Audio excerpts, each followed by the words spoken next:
레이몬드 카버의 단편 소설 A Small Good Thing이라는 단편 소설이 있습니다. 이 소설을 우리말로 번역을 하면 제목이 별거 아니지만 도움이 되는 것들 이렇게 될 것 같습니다. 여기에 나오는 내용을 제가 조금 간추려 보면 이런 내용이 나옵니다. 어느 날 그 생일 케이크를 주문해 놓고 찾아가지 않는 사람에게 빵집 주인이 전화를 겁니다. 그런데 이것은 굉장히 비아냥거림과 냉소가 가득한 말입니다. 빵을 왜 안 찾아가냐? 아이 생일 케이크를 주문해 놓고 지금 열흘이 넘도록 찾아가지도 않고 이게 무슨 말이냐? 이제 못 쓰게 되어서 물어줘야 된다. 팔지도 못하고 이렇게 항의하는 아주 그런 내용입니다. 그런데 내용을 알고 봤더니만 그 생일날에 아이는 교통사고로 의식을 잃었고 병원에 호송이 되어서 결국 한 일주일 정도 투병을 하다가 세상을 떠났다는 그런 얘기를 격정적인 부모로부터 듣게 되고 부모들은 너무 흥분해 갖고 이 빵집을 찾아오게 됩니다. 그래서 사람이 그럴 수가 있냐고, 지금 케이크 하나 못 팔았다고 아이 죽은 집에다가 전화해서 이렇게 하면 어떡하냐고 막 난리를 칩니다. 빵집 주인은 미안하다고, 몰라서 그랬다고 앉으시라고, 그리고는 자기가 갓 구운 빵을 내놓습니다. 이 내용 되게 허무합니다. 그런데 이 부부가 빵을 한 개도 아니고 2개, 3개를 먹으면서 위로를 받습니다. A small good thing. 그런 내용이 이 소설에 나오는데, 여러분 소확행이라는 얘기 혹시 아십니까?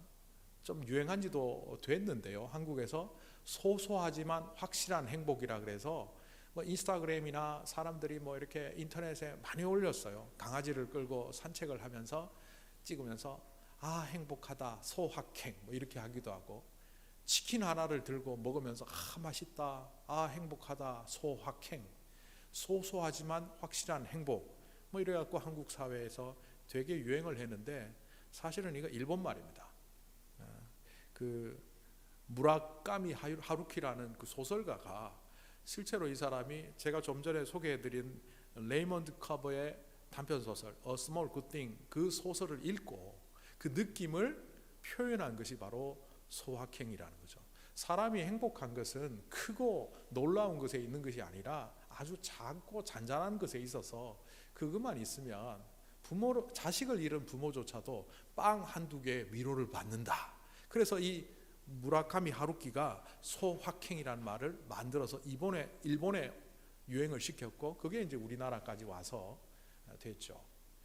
소확행과 비슷한 말이 미국에 있다면 그게 바로 YOLO겠죠. 한 번 사는 인생 재밌게 살아보자. 이런 류의 생각들은 전부 주변에 있는 작은 일들을 통해서 또 일상을 통해서 행복하게 살고 싶다는 사람들의 마음을 반영하고 있다고 볼 수 있습니다. 그런데 이 소확행 속에는 좀 음침한 이면이 있다는 것 아십니까? 이 소확행은 다름 아닌 소비 문화를 촉진시키려고 하는, 치킨을 팔고 물건을 팔고 소비 문화를 조장하려고 하는 소비 사회의 의도가 숨어 있습니다. 그러니까 우리는 소비자로서 이 땅에서 작은 물건들을 사고 맛있는 음식을 먹어가면서 소비시킬 때 행복하게 살 수 있다고 믿게 만드는 거죠. 예를 들면 빼빼로데이. 여기 어르신들은 빼빼로데이 뭔지 모르겠지만 예전부터 제가 한국 살 때부터 맨날 빼빼로데이라 그래서 11월 11일 날은 빼빼로 사 먹거나 선물해야 됩니다. 교회 사무실에 있는 여직원이 목사님 빼빼로데이인데 빼빼로 안 주세요?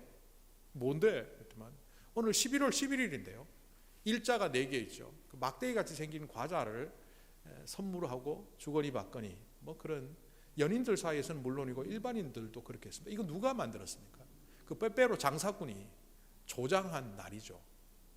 그래서 빼빼로 하나 갖고 소확행하는지 모르겠지만 이것 또한 소비 문화의 이면이다. 그런데 이것보다 더 무서운 이면이 있다고 사회학자는 소확행을 분석합니다.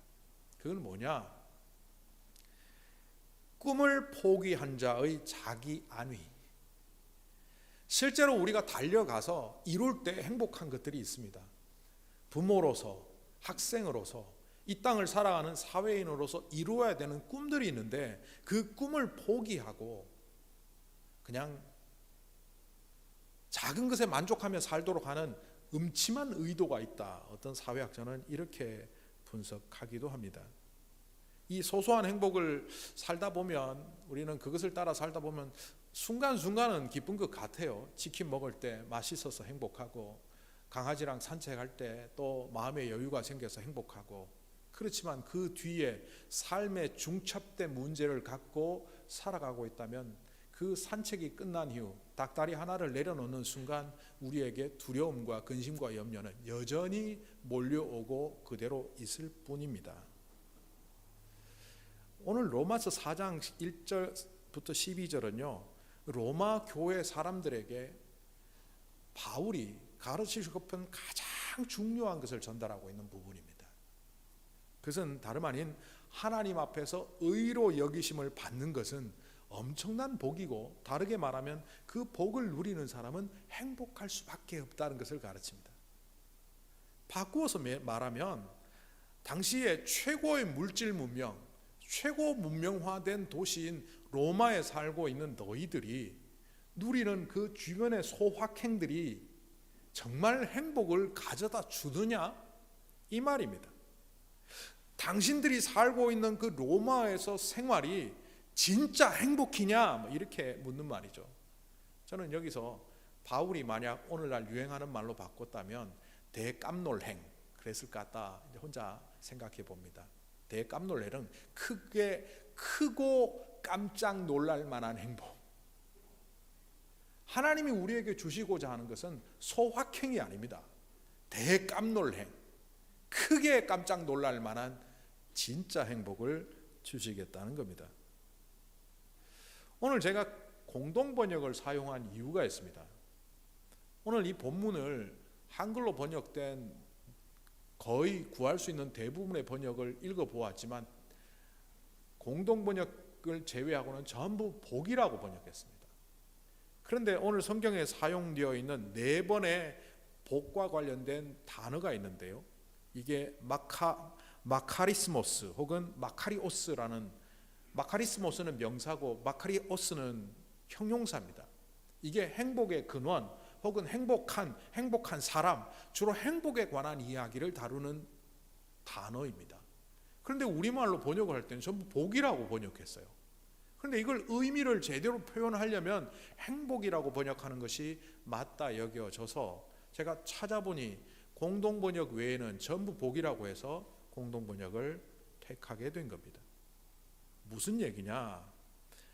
바울이 오늘 말씀을 통해서 로마 사람들에게 또한 우리들에게 말하고 하자 하는 것은 진짜 행복이 어디 있느냐, 진짜 행복을 너희들이 누리느냐, 그리고 진짜 행복이란 무엇이냐, 이런 이야기를 하고자 하기 때문에 이 공동번역 개정판을 택할 수밖에 없었습니다. 자, 이 말씀 속에서 바울은 2사람을 예를 들어서 설명을 합니다. 아브라함과 다윗인데 이 예를 드는 이유가 다릅니다. 먼저 아브라함의 이야기를 할 때 아브라함이 참 행복했다라는 것을 전제하면서 말합니다. 하나님으로부터 그가 하나님을 믿었기 때문에 그를 의로 여기시는 이걸로 인하여 그는 행복할 수밖에 없었다라고 말합니다. 자, 믿음으로 의로 여기셨다. 이 창세기 15장 6절에 나오는 그 구절을 어제 새벽 기도회 때 나누었지만 이 말씀이 도대체 행복과 무슨 관련이 있습니까? 당시의 행복의 조건은요, 전부 사라크스와 관련되어 있다고 로마 시대에 많은 저서들이 말하고 있습니다. 이 사라크스는 영어로 바꾸면 flesh이라고 번역할 수 있는데 육신이라는 뜻도 있고 육신을 충족시켜주는 그 욕망의 차원을 사라크스라고 말합니다. 그 로마 시대 사람들은 독특한 역사관과 사회적 통념을 갖고 있었습니다. 그게 뭐냐 하면 사후세계를 거의 인정하지 않습니다. 사람이 살다가 죽으면 끝나는 것이고 이 땅에서 잘 먹고 잘 살아야 그게 복된 것이지, 그게 행복한 것이지, 죽어서 어디 간다, 아유 그런 소리 하지 말라고. 이 로마 사람들은 사후세계를 믿지 않았고 그래서 이 사후세계를 설명하는 바울의 복음은 그들에게 조금 어렵게 다가오기도 했습니다. 이 땅이 소중한 것이 아니다, 죽어서 하나님 나라 가는 것이 소중하다 그래도 잘 못 알아듣는 거예요. 그래서 바울이 끄집어낸 것이 뭐냐 하면 이 땅에서 누리는 행복 중에서도 정말 죽어서 가는 그 하나님 나라와 연결된 진짜 행복이 있다. 죽어서 그곳에서 행복한 것이 아니라 그곳은 물론이고 그것을 소망하는 이 땅에서부터 우리는 진짜 행복을 갖고 살아갈 수 있다. 그 얘기를 하는 겁니다. 일단 사르크스, 육체의 욕망을 만족시켜주는 행복에 관해서 조금 설명해 보고자 합니다. 20세기 후반부터 등장해서 지금은 물론이고 계속 사회를 이끌어가는 사회적 통념이 있습니다. 이른바 포스트 모더니즘이라는 겁니다. 모더니즘에 반해요. 포스트 모더니즘은 모든 법, 모든 격, 모든 형태를 깨트리는 겁니다. 요즘 많은 사람들이 가정의 개념을 바꾸고 있지 않습니까? 남자가 남자를 만나서 가정을 이루고 여자가 여자를 만나서 가정을 이루고, 이것도 어떻게 보면 포스트 모더니즘의 후기 증세라고 볼 수 있습니다. 예술에도 보면 전위 예술이라 그래갖고 피아노 딱 열고 소나타 연주한다고 탁 가 있으면 피아노 연주자가 뚜껑 열고 앉아갖고 1분 30초 동안 가만히 앉아있다가 들어갑니다. 그리고 피아노 소나타 끝났다고 박수 칩니다. 이 뭐 장난인가? 전위 예술, 아방가르드. 예전에 어떤 전시회에 갔는데 정열의 유리병이라고 별명이 붙은 전시가 있어서 가서 봤더니만 유리가 다 깨어져 있어요. 그리고 핀지 물감인지 모르는 것이 벌겋게 있는 거예요. 그리고 설명이 나와 있어요. 너무나 아름다운 유리병을 만들다 작가가 깨트렸고 그 조각에 피를 흘려서 그 핏자국이 유리에 스며든 형태. 장난하나? 이게 무슨 정열의 유리병이야. 박살난 유리병이지. 우리는 그렇게 보지만 이 포스트 모더니즘의 그런 아방가르드한 예술의 차원에서 보면 그것은 정열의 유리병이에요. 이게 사회 전반에 얼마나 많은 영향을 끼쳤을까요? 창조와 자유라는 것, 법도 지키지 않고 규범도 지키지 않고 질서도 없고 이런 것을 다 깨트리는 문화들이 우리 속에 나타나고 있습니다. 그런데 그걸 왜 하느냐? 행복하기 위해서. 법에 묶여 있고 규범에 묶여 있고, 그래서 좀 크리에이티브하게 새로운 것들을 만들어내고 자유를 만들어 나가는 그 속에 우리의 행복이 있다고 믿기 때문에 이걸 다 깨트리며 육체의 만족을 가져옵니다. 그런데 이런 육체의 욕망의 만족은요, 제가 보기에는 거의 목마른 사람이 소금물 마시는 것과 같습니다. 물은 없고 소금물만 있으니까 바다에 표류하던 사람들이 소금물을 마시면 어떻게 됩니까? 갈증이 해소가 되기는커녕 더욱더 갈증이 되고 결국 계속 마시면 죽지 않습니까? 진정한 사랑은 상실한 채 육체적 욕망만을 다루는 미국의 드라마들 보십시오. 남녀가 만나면 하룻밤 사이에 바로 침대로 직행합니다. 요즘 한국 드라마가 사람들한테 각광을 받는다고 하는데 한국 드라마는 썸을 오래 타요.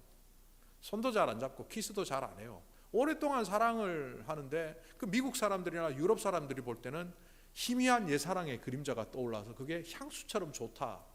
우리 드라마는 너무 육체적인데, 뭐 이런 반응들이 있을 만큼 미국의 문화는, 또 오늘날의 문화는 육체적 만족을 위해서 살아갑니다. 진정한 관계는 사라지고 이해득실만 가득한 관계가 있습니다. 의리 요즘 찾아볼 수가 없습니다.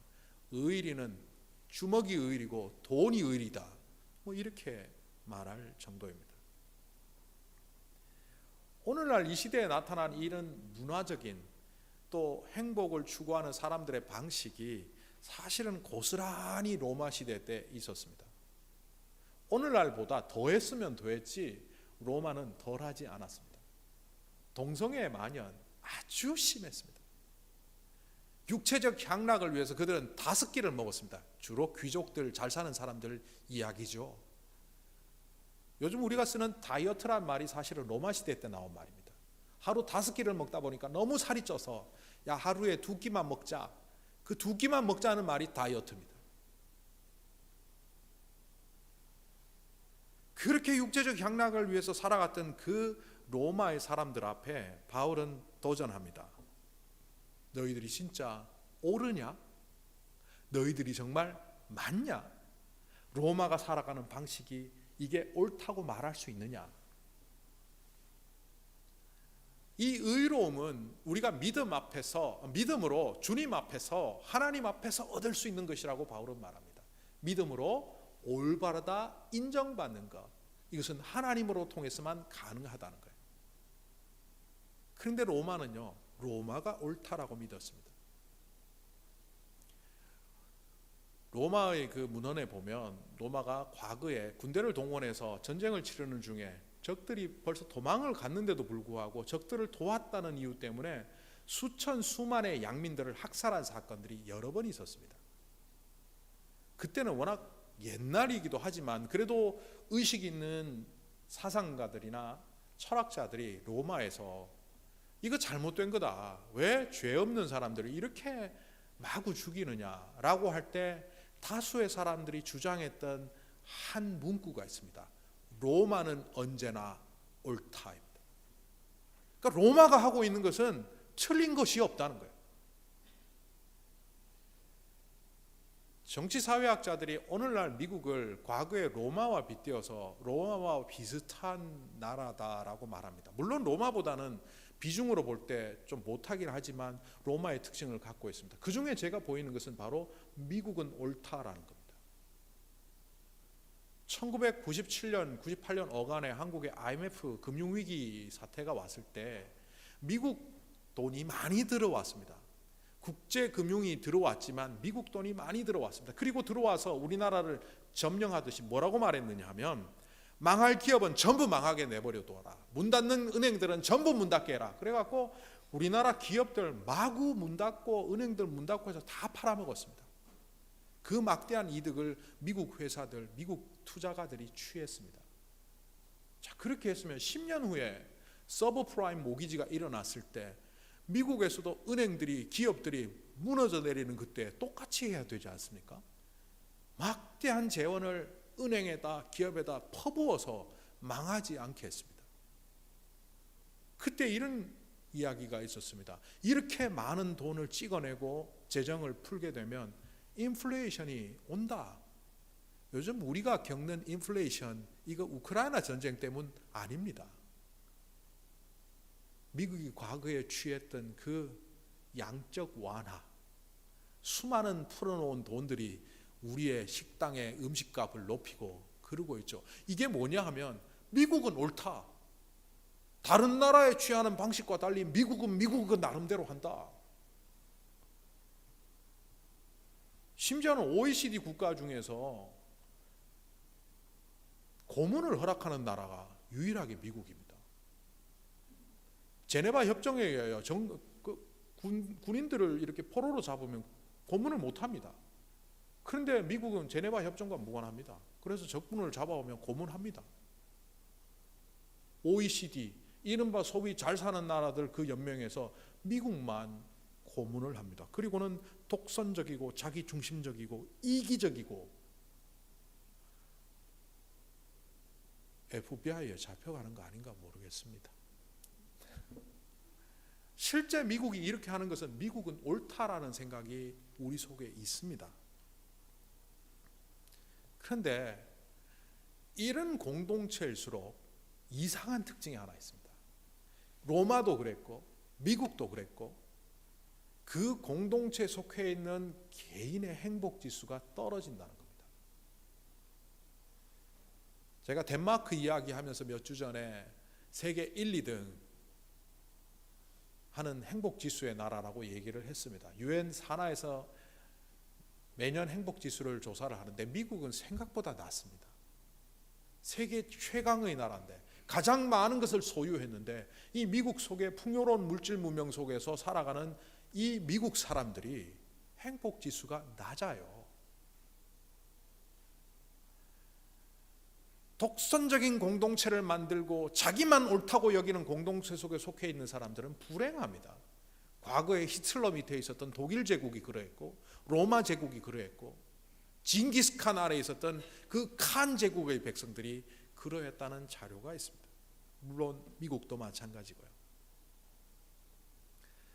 늘 조건과 환경이 행복하다고 믿고 살았는데 가장 좋은 조건과 환경을 만들어 놓은 그 큰 나라들에서 왜 우리는 행복하게 살지 못하느냐?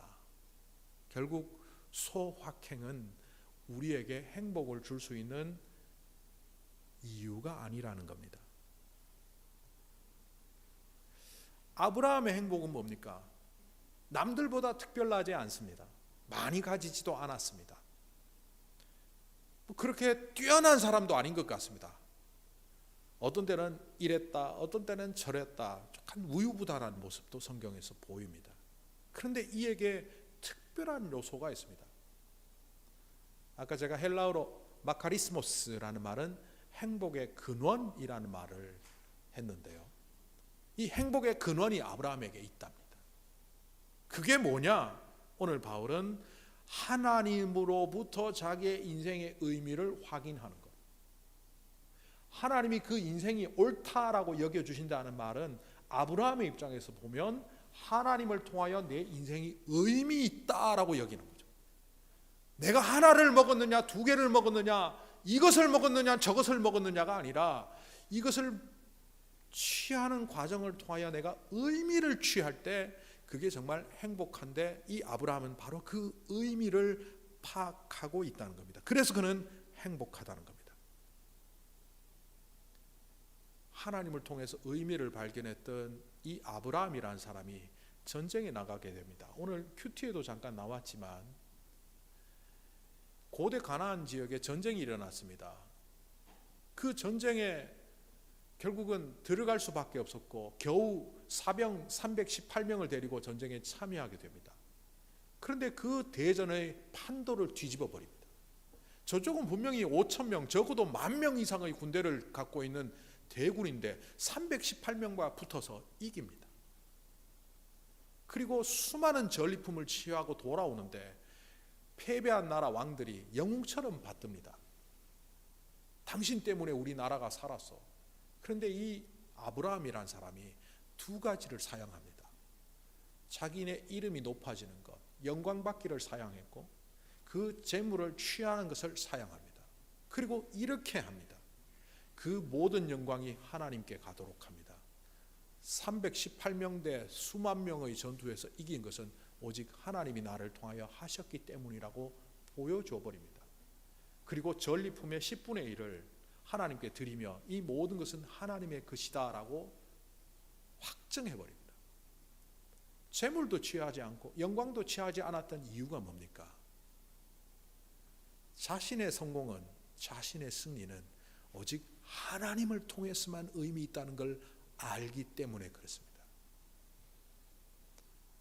성공도 재물도 그를 행복하게 해줄 수 없다고 알았기 때문에 그는 하나님으로 진짜 행복을 누리는 사람이 되었습니다. 그리고 두 번째 예를 드는 사람이 다윗입니다. 다윗은 어떻게 보면 아브라함보다 훨씬 더 큰 성공을 거두었습니다. 제국까지는 아니지만 크다란 왕국을 만들었고 주변의 모든 나라를 두렵게 하는 대장군이 되었습니다. 그런데 이 사람은 하나님 앞에서 큰 죄 몇 가지를 저지릅니다. 여자를 취하기 위하여 그 남편을 음모로 죽여버리는 살인과 간음과 탈취를 저지릅니다. 두 번째는 하나님 앞에서 인구조사를 통하여 심각한 범죄를 저지릅니다. 인구조사는 하나님을 의지하지 않고 군대를 의지하겠다는 그의 심중이 드러난 사건입니다. 그런데 하나님은 이렇게 죄를 지은 다윗을 버리지 않으시고 용서하시고 그를 복되게 인정해 주십니다. 간추려서 말하면 모든 조건을 상실한 다윗임에도 불구하고 하나님이 그 조건을 만들어 주신다는 겁니다. 무엇으로? 죄를 용서함으로. 그런데 이것은 다윗에게만 적용되는 것이 아니라 우리 모두에게 적용된다고 하고 있습니다. 자, 오늘 이 이야기는 아브라함의 행복론도 아니고 다윗의 행복론도 아니고 결국 바울의 행복론입니다. 저는 오늘 이 말씀을 읽으며 묵상하며 바울은 행복 구단이다 이렇게 별명을 붙여보았습니다. 동양 문화권에서 어떤 기술이나 어떤 것을 습득할 때 단을 붙입니다. 1단, 2단, 3단, 7단. 그런데 10단은 안 붙입니다. 9단까지만. 바둑도 9단까지만. 모든 무술과 기술에도 9단까지만 붙입니다. 그리고 9단을 이렇게 말합니다. 입신의 경지. 10단은 신이라는 거죠. 바울을 행복 9단이라고 제가 별명을 붙인 것은 이 사람은 조건과 상황이 행복을 주는 것이 아니라 그 조건과 상황을 만들어 가시는 분, 아니 나를 인정하시고 나를 세우심으로 참으로 행복의 근원을 만들어 가시는 분이 주님이라는 사실을 명확히 알았기 때문에 그는 음침한 로마의 감옥에서도 목숨이 위태로운 상황에서도 기뻐하라, 참다운 행복은 예수 그리스도로 말미암아 있다고 말할 수 있는 자가 되었습니다. 자기 과시로 하자면 그 또한 사람들이 말하는 소확행으로 갈 수 있었던 자입니다. 소위 말하는 가말리엘 문화생으로 그는 있었습니다. 엘리트 중에 엘리트입니다. 유대 젊은이 중 20등 안에 들어가는 사람입니다. 그리고 그는 예수를 믿는 사람들을 잡으러 갈 때 대제사장의 위임을 받았습니다. 이른바 차세대 리더로서 보장받은 인생을 살아가고 있습니다. 그런 그가 다메섹에서 예수 그리스도를 만나고 급반전합니다. 우리는 그냥 급반전해서 예수님 복음 전했구나 하겠지만 그 안에 어떤 것들이 있습니까? 나의 출세, 나의 성공을 다 내려놓아야 된다는 그 포기, 그게 전제되어야 합니다. 그런데 그걸 뒤집어 보면 그 포기는 결국 영원한 행복의 자리로 가게 되는 문과 같은 자리라는 겁니다. 왜 우리는 예수를 믿으면서도 이런 행복에 이르지 못하고 있습니까? 여전히 우리의 행복의 기준이 육체의 행복의 기준이 아닙니까? 무엇을 먹느냐? 어떻게 입느냐? 어떤 집에 사느냐? 어떤 차를 타느냐? 자녀들에게 끊임없이 말하죠. 좋은 학교 가야 돼. 공부 열심히 해서 좋은 학교 가서 출세하고 성공해야 네 인생이 복된 거야. 거짓 가문이설을 스스로 풀어놓고 있습니다. 내가 예수 믿고 떳떳하게 산다고 하지만 어떤 사람이 복권에 당첨돼서 그 수백만 달러로 집도 사고 차도 사고 하는 걸 볼 때 나도 복권 당첨됐으면, 그러면 일순간 우리 속에 소욕, 육체의 만족으로 행복하다는 것을 인정하는 습관들이 나와버립니다. 이러니 하나님의 나라를 위하여 시간도 물질도 내어놓을 수 없는 사람이 되어가고 맙니다. 내 인생의 환경과 조건이 무너져 내리면 하나님을 향한 원망이 쏟아져 나옵니다. 왜? 그 속에는 육체의 만족이야말로 행복이라는 잘못된 사상과 관념이 가득 차 있기 때문입니다.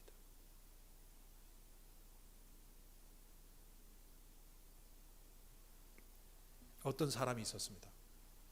돈이 굉장히 많았습니다. 사업가로 성공을 해서 이루 말할 수 없는 큰 부자가 되었습니다. 그런데 행복하지 않았습니다. 자기 인생의 어린 시절을 돌아보니까 고아원에서 자랐습니다. 아버지가 일찍 돌아가시고 어머니는 재혼하면서 자기를 버렸기 때문에 아버지가 돌아가시면서 자기를 버렸고 어머니가 재혼하면서 자기를 버렸고 어린 시절부터 아버지에 대한 원망과 어머니에 대한 분노를 품고 살았습니다. 그리고 결혼을 했는데 제대로 안 됩니다. 한 번 하고 두 번 하고 세 번 하고, 세 번째 부인도 보니까 돈 때문에 결혼한 거예요. 저 여자는 내 돈 보고 결혼한 사람이니까 그래서 그 사람도 싫어합니다. 주변에 만나는 사람들마다 전부 자기 돈 때문에 찾아오는 것 같아서 다 싫어합니다. 수많은 돈을 가졌지만 그가 행복하지 않은 사실을 갖고 깊이 고민을 하다가 2차 저차에서 하나님을 만나게 됩니다. 그리고 아버지를 원망하며 가졌던 분노, 어머니를, 사실 그 어머니가 재혼해서 가난한 가정에 시집가서 살다가 병이 들었어요. 너무너무 가난한데 중병에 들어서 수술비만 있으면 살 수 있는데 이 아들이 과거에 자기를 버리고 갔다고 그 수술비를 대주지 않아서 어머니가 죽기도 했습니다. 결국 하나님께서 이 사람을 돌보셨다는 것을 깨닫게 해주신 거예요. 일찍 아버지는 떠나갔지만 어머니는 재혼했지만 그 고아원에서 또 친척 손에 길러지는 그 과정을 통해서 하나님께서 자기를 보호하셨다는 것. 어려운 가운데 대학 다니며 사업하고 이 세상에 많은 사람들로부터 차별받고 억압받을 때도 늘 하나님은 내 편이 되셔서 보호하셨다는 것. 그리고 이렇게 형편없는 삶을 살고 있는 자기 자신을, 50대 후반에 망가진 인생을 살고 있는 자기 자신을 하나님은 인정해 주시는 것. 믿기만 하면 너의 삶을 행복하게 해주겠다고 인정해 주시는 것으로 이 사람은 회복이 됩니다. 그리고 가만히 보니 주변의 사람들이 자기 돈 보고 달겨드는 것이 아니라 자기가 성공하도록 늘 도와주던 사람임을 보게 되죠. 그리고 보니 세 번째 와이프가 돈 때문에 결혼한 게 아니라 그렇게 악다구니 같이 구는 남편을 위해서도 늘 건강식을 준비하고 정성껏 섬겨주며 잘 살 수 있도록 도와주는 정말 좋은 배우자라는 사실을 보게 됩니다. 그리고 자기의 행복을 잘못되게 각오했던 그 돈이라는 괴물을 이분은 내려놓습니다. 자선재단을 만들어서 이제 60대에 접어들며 그 돈을 가난한 이웃들을 위해서 쓰는 자선재단을 만들어 운영함으로 전 재산을 기부합니다. 기자가 찾아와서 묻습니다. 어떻게 이런 일을 할 수 있습니까? 그는 간단하게 말합니다. 그냥 제자리에 갖다 놓은 것입니다. 돈도 제자리에 갖다 놓은 것이고 저도 제자리로 간 것입니다. 이것이 맞습니다. 여러분 참으로 행복하시기를 원하십니까? 여러분은 어떤 위치에 있습니까? 여전히 소확행, 작은 것들이 우리를 행복한다고 믿으며 하나님이 주신 꿈 포기하고 나의 만족을 위해서 살아가고 계십니까? 여전히 재물이, 성공이 나의 행복을 좌우한다고 믿으며 그 환상을 붙잡고 살아가고 계십니까? 그렇다면 여러분은 여전히 종 노릇하고 있습니다. 성공의 종, 재물의 종, 행복해야 한다는 행복의 종. 오늘 이 말씀은 사실 행복론을 말하는 성경이 아닙니다. 제가 늘 계속 행복을 이야기했지만 이 바울이 말하는 것은 이것입니다. 우리는 참 바른 삶을 살아야 합니다. 그 바른 삶은 죄가 있든 없든 우리를 용서하시고 우리를 믿음으로 의롭다 하시는 그 하나님, 주님으로 인해서만 가능합니다. 그 주님과 온전한 삶을 살아갈 때, 동행하는 삶을 살아갈 때 바로 그 사람에게 하나님은 행복의 근원이 되도록 하십니다. 바로 이 말씀입니다. 이 말씀이 저와 여러분에게 생명의 말씀으로 우리의 삶을 지켜주시고 인도하시는 말씀으로 믿으며 한 주간 살아갈 수 있기를 간절히 소망합니다.